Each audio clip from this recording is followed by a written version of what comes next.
नमस्कार साथीहरू, स्वागत छ आजको हाम्रो अन क्यामेरा सिगमेन्टमा। अहिले हामी धान जाने खेतमा छौँ, जहाँ आजको कृषि दैनिक काम कस्तो हुन्छ भनेर नजिकबाट बुझ्ने प्रयास गर्दैछौँ। आज हामीसँग हुनुहुन्छ बुद्धिजीवी समाजसेवी 68 वर्षको वृद्ध बुबा तथा स्थानीय किसान टिकाबहादुर थापा, जसले आफ्नो अनुभव, चुनौती र कामको वास्तविकता पटक्कै लुकाउनु हुँदैन। उहाँको आवाज सुन्दै धान झार्ने कामको वास्तविक पक्षलाई क्यामेरामा कैद गरौँ। Let's go. मेरो ठाउँ, मेरो गाउँ बागलुङ, हे मेरो घर, मेरो सहर बागलुङ, हे मेरो टोल, मेरो बोल बागलुङ, हे मेरो बस्ती, मेरो शक्ति बागलुङ। नमस्कार बा। नमस्कार। सन्चै हुनुहुन्छ? सन्चै छ परान छ। अब धेरै कुरो छन्, अहिलेसम्म 68 गर्दैछु। अनि हजुरको नाम बताइदिनुहोस्। मेरो नाम टिकाबहादुर थापा, जयमनी 9। हजुर, अनि कति वर्ष हुनुभयो हजुर? म अहिले 68, 14 सालले 68 भयो होला जस्तो लाग्छ। 68 अब मौसिरमा 68 पार गर्छु होला जस्तो लाग्छ। म अनपढ हुँ, अनभोगी हुँ, अनपढ हुँ। अनि आज तपाईँ खेतमा के गर्न आउनुभएको छ? म धान छाट्न आएको, धान गर्दैछु। धान अब यहाँ छाट्न 68बाट आँखाले हेर्नुहुन्न, यस्तै छ, गर्दैछु, खाँदैछु। खेती गर्ने बोकुरन्न, धर्म पाप जान्न भन्ने कार्य छ। अब अहिले खेती गर्ने, अब मैले खेती गरेँ, चरा मुसा धान, अब कोही कार्य पनि चरा मुसा सबै लगायतले खाए। अब धर्म गर्ने पाप जान्न, खेती गर्ने भोक बस्दैन भन्ने कार्य। अब खेती गर्ने मान्छेको अब धर्म तैँबाट हुन्छ अरे भन्ने पनि कार्य छ। अब अनि आज खेतमा आउँदा कस्तो लागिरहेको छ? खेत आउँदा रमाइलो छ, हरियाली छ। हरियाली ढलाएर फेरि सुक्यो जस्तो नै भइसक्यो। हरियाली अब रोप्दा हरियाली हुन्थ्यो, अहिले अब सुक्यौली भयो। उधौली पाल्ने हो भने उधौली पाल्नमा अलिअलि सबै काटेर ढलाएपछि अब उधौली पाल्ने यो पनि बुझ्नु पर्ने कार्य हुन्छ। अहिले तपाईँ कुन चरणमा हुनुहुन्छ? धान जाने अब म पहिलो चरण नै यहाँ छु। पहिलो याड लाएको हो। पहिलो चरणमा के भन्दा पानीले अब मैले 12-13 दिनको लागि काट्न, 16 र 17 बोक्न भने थिएँ, तर भगवान्ले अब उ गरे। अब भगवान्ले गरे, मान्छेले भए अब कति मुद्दामाउलो हुने थिए, तर अब भगवान्ले गरे, मान्छेले गरे कतिले मुद्दामाउलो गर्ने थिए, कति कार्य हुने थिए, तर भगवान्ले गरे। भगवान्लाई कसैले लगेर पिट्न नि भएन, थुत्न नि भएन। अब भगवान्ले गरे त भगवान्को गल्ती, सबैभन्दा पृथ्वीभन्दा ठुलो भगवानै रहेछन्। उनलाई कसैले रोकिन सकिएन। धान अहिले कतिको फल्ला जस्तो छ? धान त यस्तै अब कति फल्ला भन्दा यो खेतको पहिला चरणको राम्रै फलेछ, गाँजिया छैन।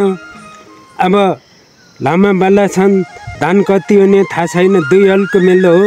अब थोरै गर्दैछु, आफ्नो ठाउँमा छ। अब अर्को ठाउँ कोही ठाउँ फुलेछन्, कोही ठाउँ खोलाले खाएर अझ काट्न बाँकी नै छ। अब बाँकीलाई के गर्ने भन्दा अब पहिला के भने भन्दा अब नेताहरू यहाँका गाउँका सबै जान्ने बुझ्नेले के गरे भन्दा अब सबै चिज गर्दा खेती यहाँ लाल पर्जाए खेती गर्नेको त्यति पाइन्छ भन्ने थियो, त्यो पनि न खेती अरू त पाइएन। त्यही पाइन्छ भन्ने पनि हरायो। अब के भन्दा लाल पर्जा चाहियो भन्दा अब लाल पर्जा चाहियो, लाल पर्जाहरू भने मेरो मात्र होइन, भाइहरूका सबैका जुट्टा खेती गर्ने खेत लोकेसन पाइन्छ भन्ने कार्य थियो, त्यही पनि कता हरायो। अब सानो खरायो, कता हरायो। धान कति वर्षदेखि झार्नुभयो तपाईँले? कति वर्ष त म त अब 14 साल हुँ। 14 साल म कति 20-21 सालबाट 5-6 वर्षदेखि धान झार्दै र खेती गर्दै हिँडेको हुँ। मेसिनबाट सजिलो हुन्छ कि मान्छेले काम गर्दा ठिक हुन्छ होला? मान्छेले गर्दा त सबभन्दा मेसिनबाट पनि अहिले सधैँ मान्छे धेरै कार्य भए। आफूले गर्दा थोरै गर्दामा थोरै आज यति भोलि यति गर्दा मान्छेले गर्दा धेरै फाइदा हुन्छ। युवाहरूलाई के भन्न चाहनुहुन्छ? विवाहहरू विदेशमा बस्ने सहरमा। युवाहरू घर फर्किउन्, घरहरू खेतीपाती गरून्, आफ्नो ठाउँबाट हाम्रो अहिलेको जेनले राम्रो कारखाना खोलेर गरून्। अब पुरानो त यस्तै भइयो, आफ्नो ठाउँ थलो छ, गरेर खाने ठाउँ छ, बाटो छ। काठमाडौँमा घर हालेर मात्र होइन, पाहाडमा ठाउँमा बलियो ठाउँमा घर बनाऊ। घरको उद्देश्य घरमा आफ्नो ठाउँ राम्रो बनाऊ। विदेश जाने बाबुहरूलाई के भन्न चाहे मैले भन्दा, अब विदेश जानुभन्दा घरमा बजारमा जाँदाखेरि के भयो, अब घर खेती गरेर भकारी धान राखिन्छ, निकालेर खान पाइन्छ। अनि सहर बजारमा गयो भने एकछिन गर्ने कुता गरेर महामारी भन्दा भोकमारीले मरेका जनताहरू। अब तपाईँले हाम्रो दर्शकहरूलाई के भन्न चाहन्छ अन्त्यमा सबैले गरेर खान, राम्रो बोली वचन राम्रो बोलियो, सबैलाई भलोपूर्ण होस्, जय होस्, सबैसित शान्ति भन्। देश अब युवकहरूले पनि राम्रो उल्लङ्घन गरेर खाए। अब जेलले अब आखिर बुढै चाहिन्छ, बुढो नभएसम्म भएन।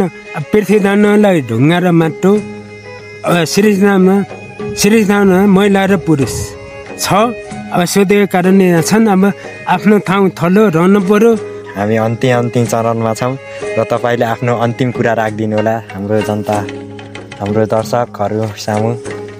अब पहिला खेती गर्नै पर्छ, खेती गर्ने अब भोको बस्दैन, धन भने पापा जान्न भनेर खेती जहाँ गए पनि खानको लागि खेतीहरू गर्ने हो, आफ्नो खानको लागि हो।